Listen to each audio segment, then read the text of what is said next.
बिस्मिल्लाहिर्रहमानिर्रहीम। इय्याका नअबुदु व इय्याका नस्तईन। नाज़रीन, एक नए प्लेटफॉर्म के साथ माज़रत के साथ एक तवील गैर हाज़िर के बाद मैं दोबारा हाज़िर खिदमत हूँ। नासिर चौधरी। आपका जो प्यार, आपकी जो मोहब्बत, आपका जो उन्स, वो हमेशा जो है मेरे से लिए एक इश्क के लिए रहा है। और मुख्तलिफ चैनल पर जैसे जैसे मैंने व्लॉग्स किए हैं, आपका हम लोग का बेपनाह मैं शुक्रगुज़ार। नाज़रीन, आज 25 दिसंबर है और कायदे आज़म मोहम्मद जिन्ना का आज यौम पैदाइश भी है। एक ऐसा शख्स, एक ऐसा लीडर, एक वलीउल्लाह, एक हीरो, एक रहबर, एक हकीकत कायद ने हथियारों की जंग लड़े बगैर जो है वो पाकिस्तान हासिल किया। आज उसी पाकिस्तान को हमने मिन हैसुल कौम, हम कौम तो नहीं है, हम एक मुश्तिल हजूम है जिन्होंने 76 साल से इसमें न सिर्फ कौम, इसमें एस्टैब्लिशमेंट, इसमें ब्यूरोक्रेसी, इसमें सियासतदान और न जाने कौन कौन जिसका हाथ पड़ा उसने बैत की गंगा में उसका हाथ हुए। और यही है कि पाकिस्तान 76 साल से एक बूढ़ा पाकिस्तान जिसकी कमर झुक चुकी है और वो पूछता फिर रहा है कि कोई मुझे बताए कि मेरी मंजिल किधर है। पता नहीं हम लोग अपनी जिंदगी में वो मंजिल देख भी पाएंगे या नहीं। नाज़रीन, जो होता है वो अच्छे के लिए होता है और हमेशा अल्लाह ताला वैसे ही हुक्मरान मुसल्लत कर देते हैं जैसे कि कौम होती है। हो सकता है कि हमारे गुनाह इतने हों, हमारी कुतबें इस तरह की हों कि हम पर ऐसे हुक्मरान मुसल्लत कर दिए गए हों जिन्होंने सिर्फ जो है वो फूट मार की। यानी एक बच्चा जिसकी उम्र 7 साल है और वो अरबपति बन गया, ये एक मौजूदा नहीं तो और क्या है। यहाँ पर डिग्रियां लिए लोग जो है वो धक्के खाते फिर रहे हैं नौकरी के लिए, लेकिन कोई पुरसाने हाल नहीं है। नाज़रीन, पाकिस्तान में इलेक्शन का डंका बज चुका है। 8 फरवरी 2024 को जो है वो इलेक्शन की डेट अनाउंस हो चुकी है, लेकिन इलेक्शन का माहौल क्यों नजर नहीं आ रहा। ये वो दिन हुआ करते थे जिस वक्त तमाम दफातर खुल चुके थे, तमाम जो है वो झंडे लोग लगा चुके थे होते थे और उसके साथ साथ जो है बैनर्स लगते थे और जिंदाबाद मुर्दाबाद के जो है वो तकरीर हो रही होती थी, देगे चढ़ी होती थी और हर खुशी गमी में जो है वो उम्मीदवार यानी बिन बुलाए पहुंच जाता था कि फलां की फौतगी हो गई या किसी के बच्चे की शादी, इवन कोई बच्चा पास भी हो गया तो बार बार देने जो अपने साथी के साथ पहुंच जाते थे। लेकिन अब ऐसा क्यों नहीं है? क्योंकि वो माहौल ही अभी तक नहीं बन पा रहा। अभी तक तो उम्मीदवार जिनके जो है कागजात नामजदगी जमा हो चुके हैं और मैं बताता चलूं कि 859 यानी 859 जो है वो हल्के हैं पाकिस्तान के, जिसमें 23,000 उम्मीदवार जो है एक दूसरे का जो है शिकस्त देने के लिए वो दान होते हैं। कौन किसको शिकस्त देता है, कौन से बुर्ज उलटेंगे, कौन से तख्त उछाले जाएंगे, कौन से ताज उछाले जाएंगे, ये तो 8 जो फरवरी है उसकी रात को ही पता चलेगा कि कौन कहाँ पे कहाँ खड़ा है। मकबूलियत के हिसाब से पीटीआई जो है अभी भी जो है वो जो है वो 84% पे खड़ी है। वेयर एज मुझे क्यों निकाला, और अब उनका अब एक और नारा बन गया कि मुझे क्यों बुलाया। ठीक है, उनके केसेस तो माफ हो गए क्योंकि उन्होंने चलना वो निर्दोष थे, बेगुनाह थे, लिहाजा तमाम सुप्रीम कोर्ट के अदालत, यानी हेल्थ की बात है कि तसाब अदालत सुप्रीम कोर्ट को पता या नायल का करार दे दिया और इस्लामाबाद हाई कोर्ट जिसने तमाम तर फैसले अपने हाथ में रखे हुए हैं और बजाते खुद कैदी नंबर 804 के वो खिलाफ हैं और उन्होंने मतलब वो उनको साइफर में बरी होने के बावजूद, यानी कि साइफर एक ऐसा केस है जिसमें इमरान खान को सजाए मौत या उम्र कैद हो सकती थी, लेकिन वो उससे बरी हो गए। शाह मुकेश तो बाहर आ गए, लेकिन इमरान खान का बाहर आना इतना मतलब क्योंकि वो जब तक वो इलेक्शन नहीं हुए थे उस वक्त तक इमरान खान भूल जाए कि उनको बाहर आने देंगे, क्योंकि सारी ताकतें एक तरफ खड़ी हैं और वो एक मर्द मुजाहिद एक तरफ खड़ा। होना क्या है ये तो आने वाला वक्त बताएगा, क्योंकि पाकिस्तान में कोई पता नहीं होता कि नेक्स्ट क्या हो सकता है, क्या होने वाला है। मतलब किसी को ये भी नहीं पता था कि वो साइफर से बरी हो जाएंगे। अब्दुल कादिर ट्रस्ट का केस अभी तक है, नैब का केस अभी तक है और ये डेफिनेटली तोशा खाना में देखें वो एक शख्स जो एक अंगूठी ले गया, नेकलेस ले गया और उस पर ये कहता है कि जब जान से लिए थे वही उसने भेजा दे।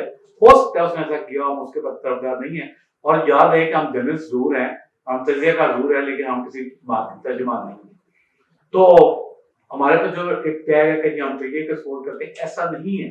हो सकता है कि हमारे हर दिल अजीज जो लीडर हो वो नवाज शरीफ हो, हासिल जरदारी हो, फजल रहमान हो या अमल वली हो या इनके हो सकते हैं। क्यों हम लोग तो सिर्फ जर्नलिस्ट हैं और जो सीखा वही जो देखते हैं, और नाक कान आंख है माशरे की ज्यादा, आप तक जो देखते हैं वो बता भी देते हैं। हम नहीं कह रहे, ये फिर मैं आपको ये कह रहा हूँ कि हम नहीं कह रहे, ये गैर जानता सर्वे जो है वो ना सिर्फ बीबीसी, वॉइस ऑफ अमेरिका, इसके अलावा कई और जो है अदारे, उन्होंने भी जो सा ये कहा है कि जो मकबूलियत का ग्राफ है वो 84% उनका है, ये हम नहीं कह रहे।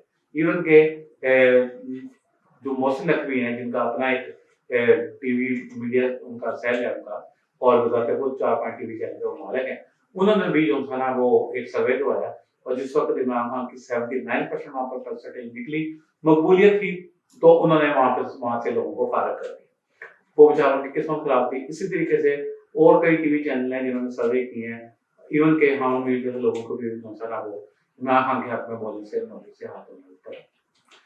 अब वो 84% जो मकबूलियत है, बेशक मकबूलियत है, कबूलियत नहीं है। ये इमरान खान को भी पता है कि उनकी कबूलियत नहीं है। कबूलियत कहाँ से नहीं है? नाज़िम, मैं बिल्कुल हमारे पर जलते हैं, हमारे खिलाफ आर्टिकल 6 की कार्रवाई हो सकती है, हमें भी निशाना उठाया जा सकता है। कहाँ पर है ये आप बहुत बेहतर तौर पर जानते हैं। लेकिन 16% जिस बंदे की रिप्यूट है इस वक्त, जिसकी मकबूलियत है, वो है नवाज शरीफ। अब वो पूछते मैंने मुझे बुलाया क्यों है? अगर मतलब वो सारा कुछ उनको जो यकीन दहानी, वो खाली यही नहीं पूछ रहे कि भाई मुझे मतलब यहाँ से जो सारा वो प्लेयर्स कम होने पर बाहर भिजवाया गया। बेशक उस वक्त इमरान खान की हुकूमत थी, लेकिन उसमें इवन के इमरान खान की हुकूमत के लोग शामिल थे जिन्होंने उसको बाहर भिजवाया, डॉक्टर भी शामिल थे जिन्होंने उसको बाहर भिजवाया। लेकिन बड़ी तेजी से बंदे के प्लेयर जो था वो 54 और इतनी तेजी से जहाज की सीढ़ियां चढ़ते जाते, साथ ही वहां पर एक टेबल सजी हुई है, बड़े खूबसूरत वहां पर फ्रूट्स और ड्राई फ्रूट्स और खाने लगे हुए, और उन्होंने दानिस्ता एक वो तस्वीर जो था ना वो खिंचवा के और वो हुकूमत को भेजी थी कि ये रही आपकी हुकूमत और ये रहा मैं। दुबई पहुंच के दुबई से वो सीधा लंदन पहुंचे, और ठीक तीसरे दिन उन्होंने होटलिंग की अपने पोतों के साथ, अपने बच्चों के साथ, अपने बेटों के साथ, और फिर उन्होंने वहां पर एक इंतहाई कीमती घड़ियों की जो वो कंपनी थी, वहां से जाके जो था ना भी गए थे, वो हार्ट के डॉक्टर को दिखाने के लिए गए थे, प्लेटलेट्स कम हो रहे थे उसके लिए गए थे, लेकिन अफसोस उनको इलाज के लिए एक घड़ियों की दुकान पर फैक्ट्री पर जाना पड़ा, जहाँ पर उनसे इंतहाई कीमती घड़ी उन्होंने अपने बेटे को भी दी, हसन नवाज को, हुसैन नवाज को, और जुनेद को भी दी। नाज़िम, हमारा ये मसला नहीं है किसने क्या दिया, किसने क्या लूटा, जिनको लूटा है उसका उसका साथ हमने नहीं लेना, आवाम ने लेना, और आवाम बेहतर जज है। डेफिनेटली 8 अक्टूबर का जब दिन होगा, हाँ ये है कि जब ये हम कोई भी सुख से नहीं कह सकते कि इमरान खान की मकबूलियत है तो वो इलेक्शन जीत भी जाएंगे, ये कोई पता नहीं है। क्योंकि इज्जत माब जनाब नवाज शरीफ साहब जनसना वो इस वक्त जनसना उनकी तमाम शराइत, तमाम बातें उनकी यही मानी जा रही हैं, लेकिन बहरहाल वोट पर अवाम ने देने हैं, ऐसा अवाम का होना है। लेकिन राजा सिकंदर साहब जो चीफ इलेक्शन कमिश्नर है, वो भी तो सामने बैठे हुए हैं, वो भी तो आकर उन्होंने भी तो अपने पैसे हलाल करने हैं ना, जो उनको जो कुछ दिया गया है। लेकिन ये याद रखिएगा कि खुदा ना खास्ता अगर इलेक्शन चुराए गए, अगर, क्योंकि ये 1977 में किया, 93 में नहीं है, ये 2024 है, और अगर धांधली की गई, लेकिन ये याद रखिएगा कि पीटीआई का जो इस वक्त उनके जो यंगस्टर्स हैं, उनका जो मीडिया सेल है, वो एक एक बंदे पर नजर रखा हुआ है, एक एक प्रेसिडेंट ऑफिसर का नाम भी है, उनकी हरकत का भी उनको पता है। अगर आपने इलेक्शन चुराए, या आपने धांधली की, या बैलेट बॉक्स आपने चुराने की कोशिश की, या आपने ठप्पे लगवाने की कोशिश की, तो याद रखिएगा कि अवाम आपका जीना दोबर कर देंगे, क्योंकि लोग अब डू एंड डाई पर आ चुके हैं। अल्लाह ने करे कि पाकिस्तान का हाल इलेक्शन में श्रीलंका या बांग्लादेश की तरह हो, क्योंकि जब एक सबर का पैमाना टूटता है तो वो कोई ना कोई उसको बहा के ले ही जाता है उसको। तो पाकिस्तान पर जो इस वक्त इमरान खान की हुकूमत कराई गई, वो मेरा ख्याल है शायद उसके लिए बहुत एक अच्छा वक्त था, क्योंकि उस वक्त महंगाई थी तो थी, लेकिन जो हाल जनाब शहबाज शरीफ साहब खाद में आला पंजाब और क्या कुछ थे, जो सुबह 6 बजे जो था वो गार्ड ऑफ ऑनर देने के लिए वो वजीर नवाज पहुंच गए थे उनको, जिस तरीके से हटाया गया, यकीनन उसमें जनरल बाजवा का हाथ था, और वो डबल गेम करते रहे। ये तो वो खुद नून लीग कह रही है कि वो इन्हें कहते रहे कि तरीके में कामयाब नहीं होगी, उनको वो कहते रहे कि कामयाब हो जाएगी, आखिर वो कामयाब हो गई, शहबाज शरीफ आ गए। लेकिन उसके बाद जो यहाँ पर लूट मार का बाजार गर्म हुआ, जो कुछ किया गया वो 16 माह में मुल्क इस वक्त कहाँ से कहाँ आ गया। यानी इस वक्त महंगाई की शरह जो है ना वो 42% पे है। कहाँ जाए वो आवाम, कैसे अपने बच्चों को पढ़ाएं, कैसे वो बिजली के बिल जमा करें। खाली बिजली के बिल जो है ना वो 28 जो है ना वो कीमती जाने खाएंगे, उसका साथ कौन देगा? क्या रोजे क़यामत वो लोग चीख चीख के अल्लाह से तो शिकायत नहीं करेंगे?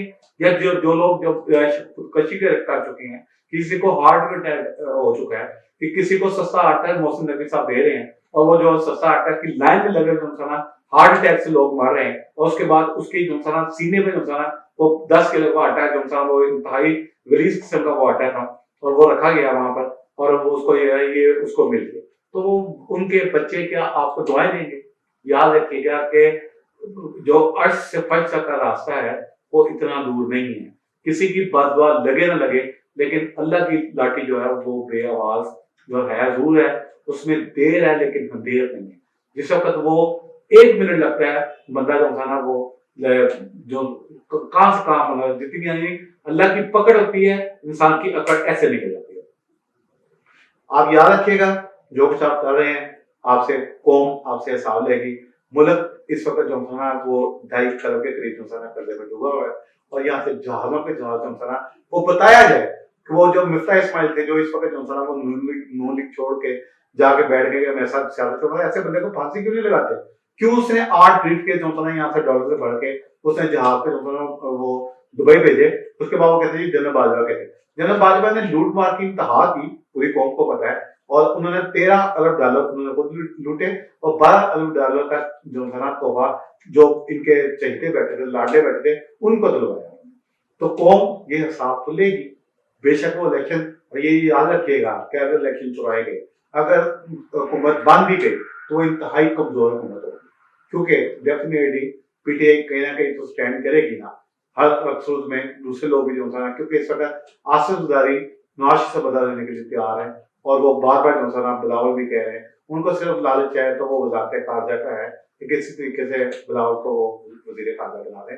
इस वक्त तो वो खुद कह रहे हैं कि पीटीआई सरकार बना ले, उनको सिर्फ सिंध से गर्ज है, उनको बाकी सूबों से कोई गर्ज नहीं है। रहा पंजाब का, पंजाब बड़ा भाई है, पंजाब ने ही फैसला करना है कि कौन कहाँ पे खड़ा है। आने वाला वक्त बताएगा कि नून लीग कहाँ पे खड़ी है, क्योंकि बहरहाल आपने वोट मांगने जो था ना वो वोटर्स के दरवाजे पे जाना है, और उनके दरवाजे पे जाना है जिनके घरों से मईतें उठी हैं, उनके घर पे जाना है जहां पर उन्होंने अपने घर के जेवरात, उन्होंने अपने घर की मोटरसाइकिलें, उन्होंने अपने बच्चों के कपड़े बेच के जो था ना वो बिजली के बिल अदा किए हैं। आपने उनसे वोट मांगने के लिए जाना है जिनके घर में 2 वक्त की रोटी नहीं थी, और वो लोग जो था ना वो भूखे रातों को वो सोए हैं। उन लोगों से वोट मांगने जाना है जिनको फीसें ना होने पर उनके बच्चों को स्कूलों से निकाल दिया गया, और आज वो जो सारा वो गलियों में घूम रहे हैं, उनका कोई पुरसाने हाल नहीं है। किस मुंह से जाएंगे आप? आपको मैं बताता चलूं कि ये जो आप कर रहे हैं, यानी वो कहते हैं दोपहर तक बिक गया बाजार का हर एक झूठ, दोपहर तक बिक गया बाजार का हर एक झूठ, और मैं एक सच लिए शाम तक जो है बैठा रहा। तो आप किसी के लिए आसमान बने ना बने, किसी के लिए आप उसका आसरा बन जाए, उसका सारा मान बन जाए, तो वो आप आसमान में होंगे। बेहतर फैसले करने वाले अल्लाह और उसके रसूल की जात है, कोई बेहतर मतलब वो हर चीज का फैसला करते हैं, और दूसरों का तराजू तो खराब हो सकता है, मेरे अल्लाह का नहीं हो सकता। तो यकीन कीजिएगा कि इस मुल्क का मुस्तकबिल जो है वो रोशन है, और यकीनन यंगस्टर ही इसको संभालेंगे। बाकी जिन चोरों लुटेरों डाकुओं ने जिसको लूटा है, उनका यूं हिसाब बहुत करीब है। मुझे कल तक के लिए इजाजत दीजिए, कल इंशाल्लाह फिर इसी वक्त आपके साथ हाजिर खिदमत होंगे। तो गलती कोताही हो तो उसकी माजरत अपने फीडबैक से जरूर आगाह कीजिएगा। पाकिस्तान जिंदाबाद।